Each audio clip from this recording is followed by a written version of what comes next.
everyone, it's John here from Cast and Shoot along with Tori. We're going to give you some tips on what you should be doing if you do shoot a deer with your bow, don't have much blood. I'll give you some tips on how to track, what to look for, and hopefully you'll be successful, and these tips will help you at the end of your kill. Okay guys, so kind of a reason behind this little video is 2 weeks ago I was sitting up in this tree stand here and I had a doe come through that I harvested. Perfect shot, 20 yards, arrow went through both sides, right behind the shoulders, double lunged her, took out the top of the heart, and she hardly bled. We had blood maybe within the first 50 yards, a couple spots here and there. We knew it was good blood, but the fixed blade just didn't open her up quite like it should have. And she ended up running about 150 yards, and we had to use the 10-yard method and have multiple people in order to find her. And if we weren't able to do that, I would have been looking all day, and Lord knows if I even would have been able to find her. So that's kind of where the reasoning came behind this little video here. So we're gonna show you what we kind of did after we found the arrow and lost last blood. Each guy, we had 3 of us there at the time, and each guy stood about 10 yards apart, and I could hear where she went, I knew where she went, and I knew where she went down, but it was a big area.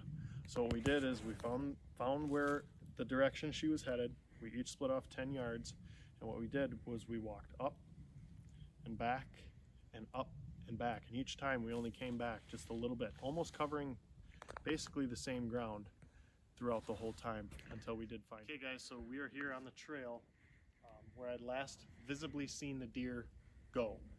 She tore through here. She was going like a bat out of hell. Like I said, there was no blood, or hardly any blood, up until we had found the arrow, and then there was no blood.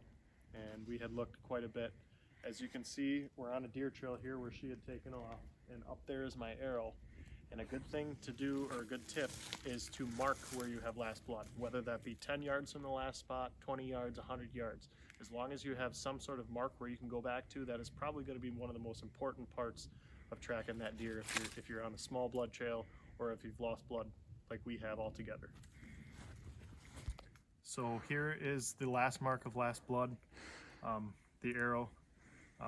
This side of the arrow, of course, doesn't have much blood on it.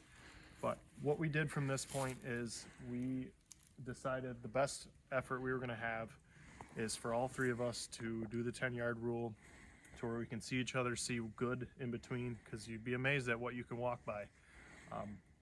Anyways, we headed straight south in a line 10 yards apart, and then we came back, and then we headed back. And a good thing is to have a divider. So like this, we have a swamp, and we have all these cedars.